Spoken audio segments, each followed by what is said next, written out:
Darren, how you doing? Today I'm going to show you guys how to replace a strut or a shock, some call it, on a Nissan Titan. The procedure is virtually the same, 2004 through 2015. A little more difficult for four-wheel drive, but that's no problem. I'll show you how to do it. I'm replacing the strut under warranty today, and this is a new one here. The one on the vehicle that we're about to take off, you'll see is leaking. So pretty simple.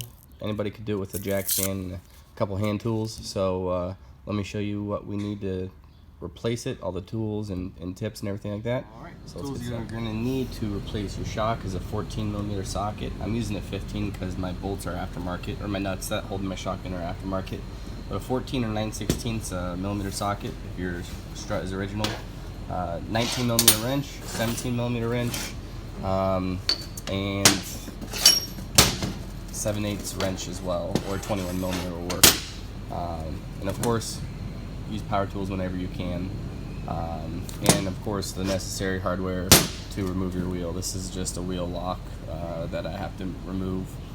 Yours might be a 21. First thing we're going to want to do is jack up the vehicle with the appropriate jack and jack stand and remove your front tire. If you're doing both, it's a good time to go ahead and remove both. So once we have the tire out of the way, we get good access to the shock. As you can see, the shock is leaking quite a bit, so let's go ahead and get after it. First step is going to be to remove the three 14mm nuts that are up on top. This aftermarket shock comes with actually 15mm, so I'm going to be using a 15, but if you have OEM shocks, you will need a 14mm wrench or 14mm socket and ratchet to remove. Handy little power ratchet here with a socket, short well socket on there. And as you can see, it's more than enough torque to take these off, and it does speed up the time that it takes to get these nuts off considerably. So if you have access to a power tool, I recommend using it here.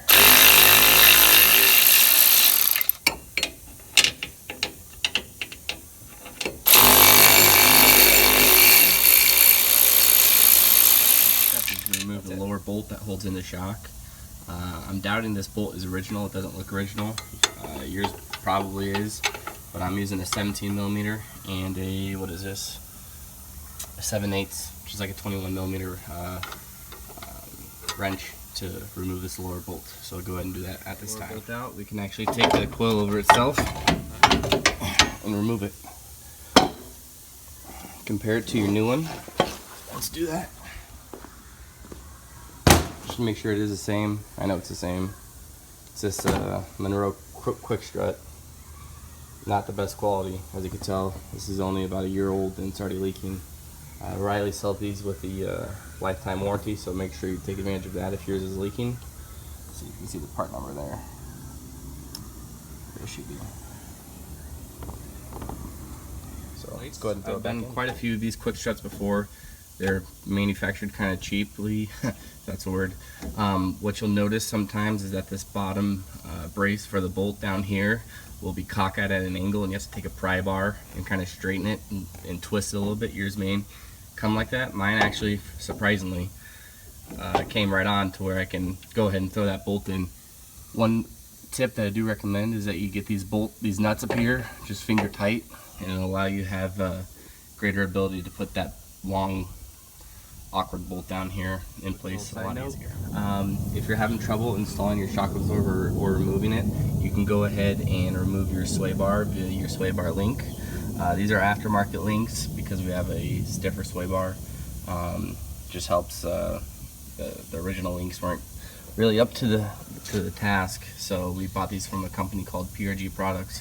But go ahead and remove one of your links on both sides, and that allow you to get your link out of the way, and your lower control arm can actually freely move up and down, which will aid in getting this off. Since I was replacing it with the same shock, didn't need to do that, so be advised of that.